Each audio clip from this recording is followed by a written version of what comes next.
Welcome to the Art of Being Happy, Buddha's Guide to Modern Living from Jethavanarama Buddhist Monastery, Sri Lanka. This intriguing talk series brings timeless Buddhist wisdom to help you navigate life's challenges through simple, practical insights. Each episode offers gentle guidance for finding peace and joy in everyday moments. Join us on this journey toward lasting happiness and inner peace. Brought to you by Sanathana Vani, the voice eternal. So the long and short of all of this is, anyway, what we train here to do is not to refrain from lying or refrain from killing or refrain from stealing. That is the end product. That is the result of the training. That is why you will never hear me tell you, don't steal, don't lie, don't backstab. That is the end result. Because when a mind goes into vexation, when your mind goes into vexation, it knows of nothing else than coming out of it. If I asked you to bend your finger backwards, and I keep doing that until the pain is unbearable, at this point you want nothing more than release from this, right? Agreed? Yeah. Just think about it. Let's say we were in a room where it was expected that you remain drop-dead silence. It is required that you maintain drop-dead silence. But you feel the need to sneeze. Now you feel the need to sneeze. And you know that you shouldn't do it. But what happens eventually? You sneeze. Because when there's a vexation, it has to be released at some point. Sooner or later, it's going to come out. So when you want something, sooner or later, you're going to find some way to get it. And the longer you leave it, the more unbearable it becomes as well. So this is why we are here to tame our minds a different way. We're not here to learn how do we go and get all the things we want. Because that is what we learn at school. How do we get the things we want? That's what we learn at college. That's what we learn at uni. Yeah? That's what we learn by reading books. How do we get the things we want? The 7 habits of highly effective people. How does one become an effective person in getting what they want? But here's what we learn here. How do you stop the wanting? How do we tame ourselves so that we want no more? Because when you have no wanting, now you are free. Now you are free to choose whether you go get it or not. But what about when you want it? Are you free to make that choice? Are you? Are you free to make that choice? Let's say you want to watch the rugby, but you also have exams. Okay, you've got exams and then there's rugby on. How unthoughtful, right? I mean, who in their sane mind would put rugby on when the exams are on? It's their fault, isn't it? They shouldn't be doing it like that. We talked about this another day. So imagine this situation where you have an exam, or maybe you have an appointment early in the morning, so you have to be up and fresh for that appointment. Maybe you have an interview that you have to get to. It's make or break, but the rugby's on. Do you think you are making a free choice at this point when you decide to go and watch the rugby? Do you think it's a free choice? Is it? No. You are now a slave. There are choices that free men make, and there are choices that slaves make. And those choices are not choices at all. Actually, I can make it rhyme. There are choices that free men make, and there are choices that 3 men make. These 3 men are the men who are weighed by the defilements of desire, aversion, and delusion. Do you make a choice as a free man, or do you make a choice as one of these 3 men?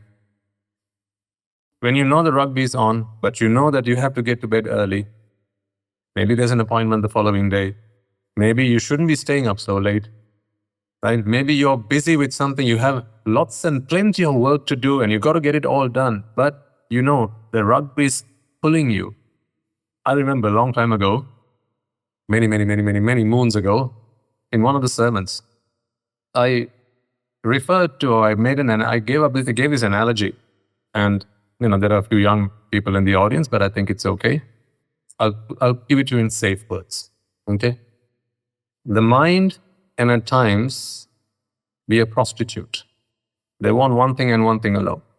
And when they want that one thing, they will care not what the damage is. They may care not what the collateral damage is. Will I be infected? Will I be harmed?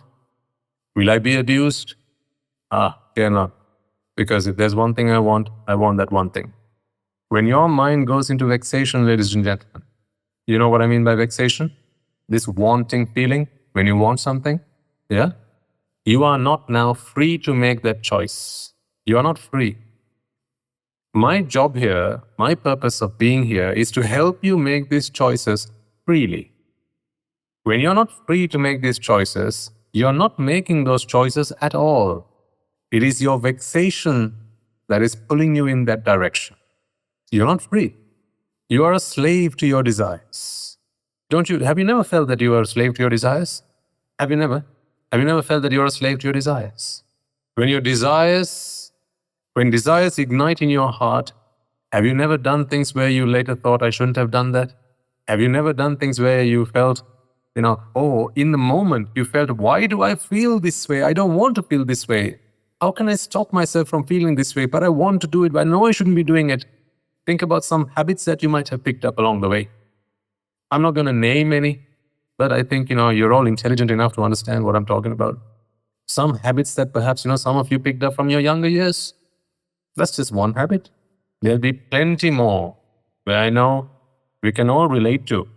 Habits that we feel, we know, perhaps they're morally wrong, maybe they're legally wrong, right? But maybe doing that is going to destroy our relationships with others, perhaps. It's going to make life difficult for us, certainly, and life hell for us on occasions. There will be times when these things happen. When desire creeps into the mind. Now, just have a think about why, when some people, they travel in public transport. You've heard these stories. I don't think I need to spell them out to you, but I'll remind you of them because so then you can relate why we need the Dhamma so much. Why is it we come to seek refuge in the Triple Gem? Because there are people who can afford whatever they need. And then there are those who can't. Yeah? Because what you give is what you get, and if they haven't given, then they're not going to get. Then life will be difficult for them to acquire what they need. Okay? But just because people have got things doesn't mean they always use it the right way. That is the second pitfall. Not getting what you want is the first pitfall. The second one is once you get it, you use it the wrong way. And that is where a lot of people end up losing everything they have. Yeah? I've seen that happen so many times, ladies and gentlemen. We are fortunate enough to be speaking to an audience where, I'm not making any stereotypes, but generally speaking, I think, you are well off. You can manage to live your lives comfortably.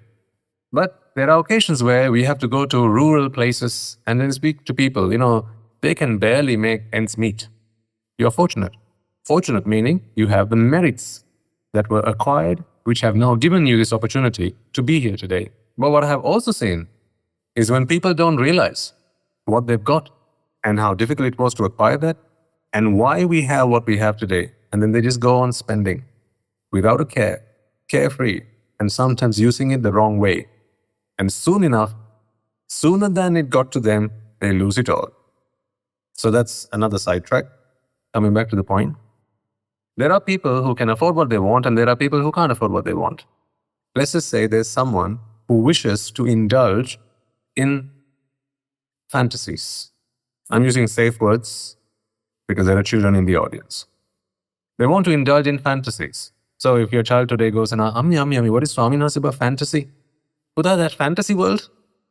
Where you go on the rides? That one. For those who understand what I'm saying, then as you understand it. They want to indulge in fantasies, but they don't have the means to afford it because it's too expensive. So then what do?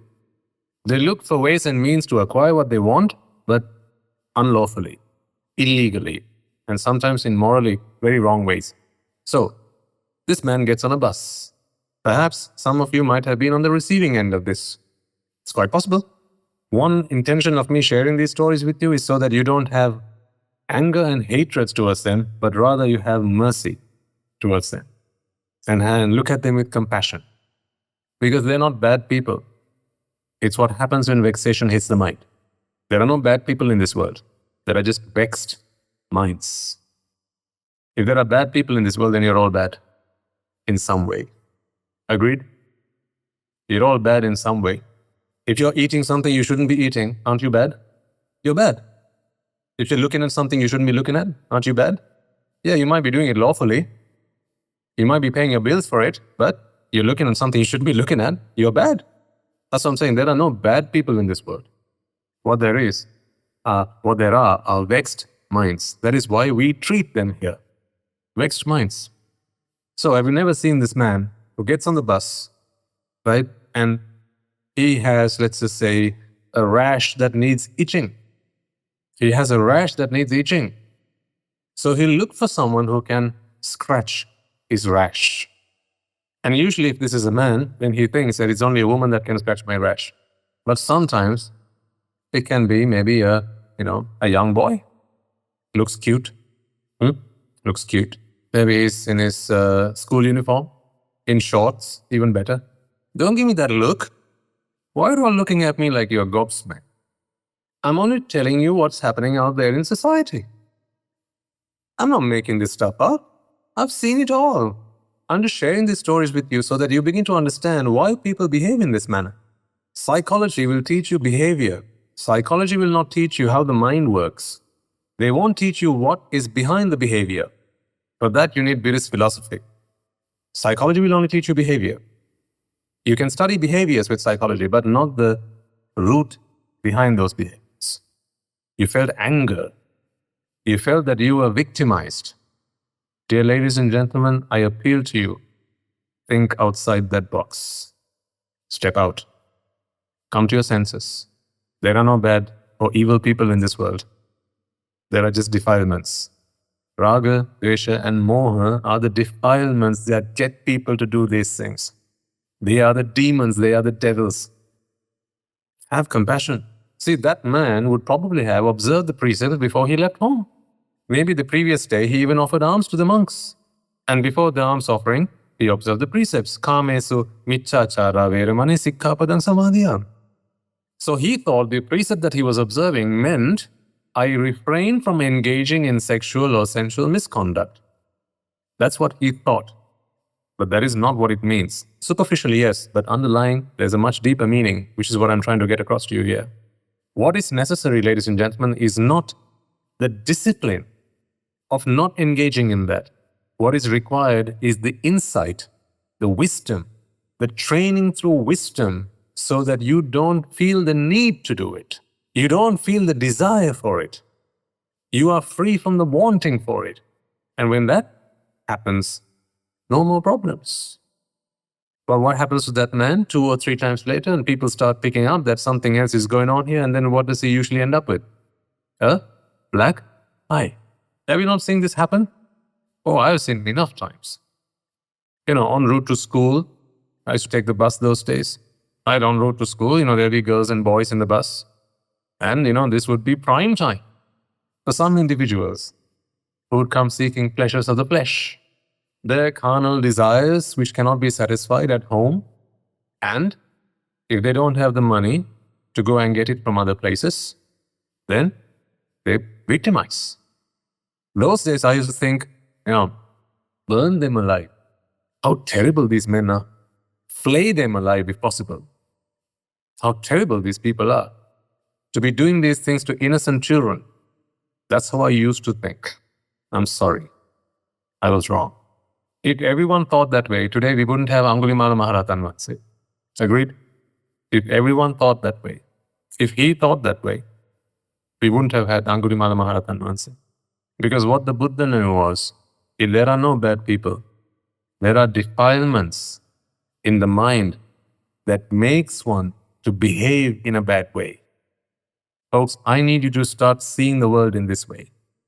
It requires great maturity to look at the world in this way. You have to have a very open mind, and it has to be a very practical approach. You have to be very pragmatic, be very broad-minded to look at the world in this way.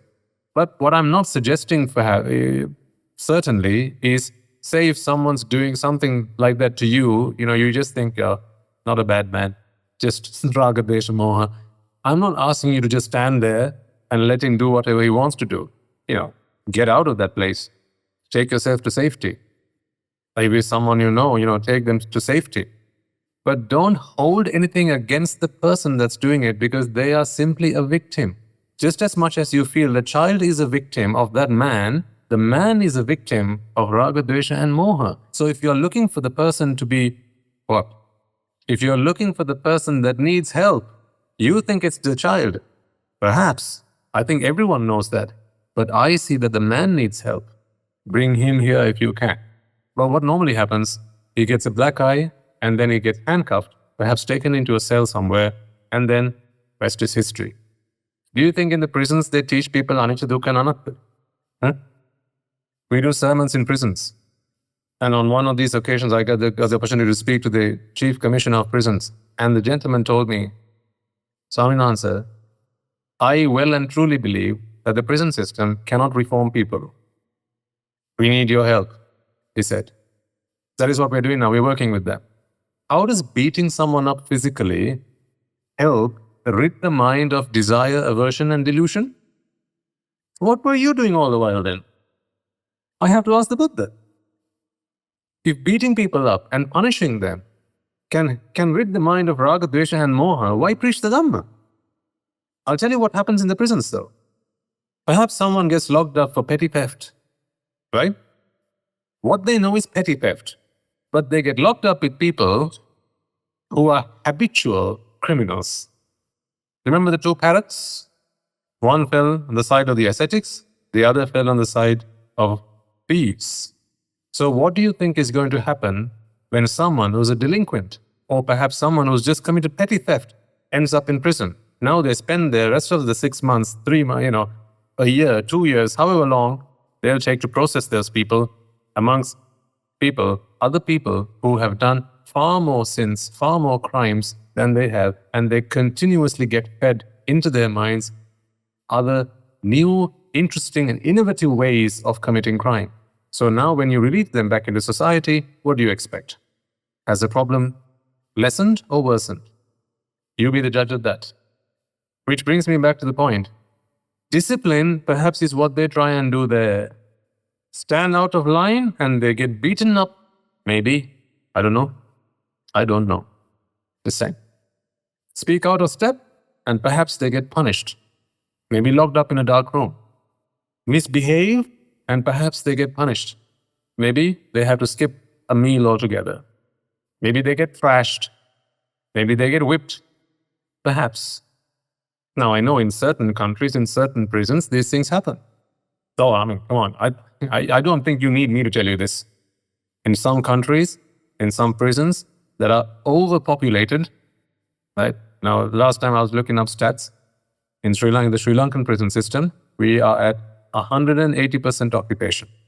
Not 100%, not 80%, 180% occupation rate. So the prisons are occupied 180 times their maximum capacity, or rather 1.8 times their maximum capacity. In other countries, it is much worse. There are countries where it is much worse. And what do they get there?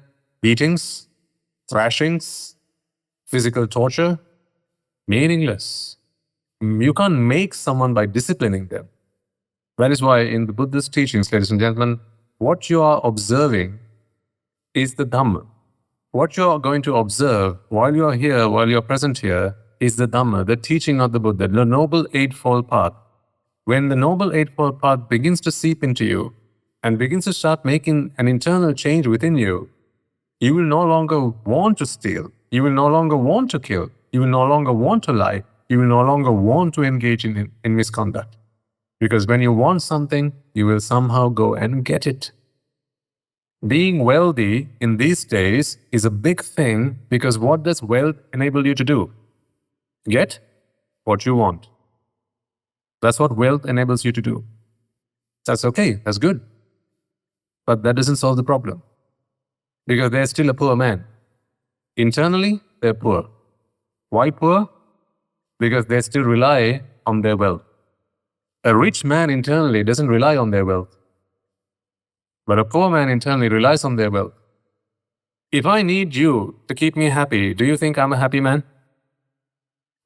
Answer that question. If I need a woman to keep me happy, do you think I'm a happy man? Do you? No. If I need money to keep me happy, do you think I'm a rich man? There you go. If you need something external to keep you happy, then that is by which you are poor. If you need food to keep you happy, you are a poor man. It is food that has made you poor. If you need money to keep you happy, then you're a poor man because of the money. If you need cars, there are people out there who they enjoy their cars, their motors, right? There are those who like their jewelry. Some people like to wear a nice watch, maybe to have some nice jewelry on. For some people, it's just the cap that they wear. For them, it is everything. For some people, it's their music. For some people, it's what they watch on TV, their Netflix. Without that, they couldn't survive. For some people, it's a bottle, the golden juice that goes in the bottle. For some people, it is that. Happiness comes in a bottle for them. Where does your happiness come? What shape does it come in? I ask you. Does it come in the shape of a cake? Where do you get your happiness from? Your happiness shots, where do you get them from? Do they come in bottles? Do they come on 4 wheels? Do they go around your wrist? Or do you have to hold their hand? Do you have to put a ring on it? Whatever it is you need to keep you happy, please remember and remind yourself that by that much you are unhappy. You are poor. That is why you are here, to try and free yourself from all that so you can be self-sufficient. You don't need to rely on anything else. You don't need the external stimuli. You don't need the external things, the material things to keep you happy. My monkhood is not my robes and my shaved head, ladies and gentlemen. It's the mental aptitude that I've been able to build up to be free from the things around me. Take anything that you see on me, and you can't take my happiness from. If you wish one day to come and take my alms bowl from me, you don't have to steal it. I will give it to you. Just ask for it. If you need the robe that goes around my body, you don't have to steal it. Just ask for it. I will give it to you. So much so that if I take it back from you, I am committing a crime in the Buddhist ministry. What is given is given. What is given up is given up. To this day, I have never regretted anything I have given up. Never. I've never batted an eyelid about a thing I've given up. And that is because all that given up was given up in my mind. Before the physical giving up happened, the mental giving up had happened. That is what the Dharma can do for me. And if that is what the Dharma can do for me, then it can do the same for you. Don't be so poor that you need things around you to keep you happy. Don't be so poor. Stand up on your own 2 feet. Stand up for yourself. Have a rich mindset. It's not enough to have a rich bank account. Have a rich mindset. That is what I'm asking you to do. Have a rich mindset. A rich mindset is a mindset that does not need other things, does not need material things, does not need other people to make them happy because they're rich. Are you rich? I ask you.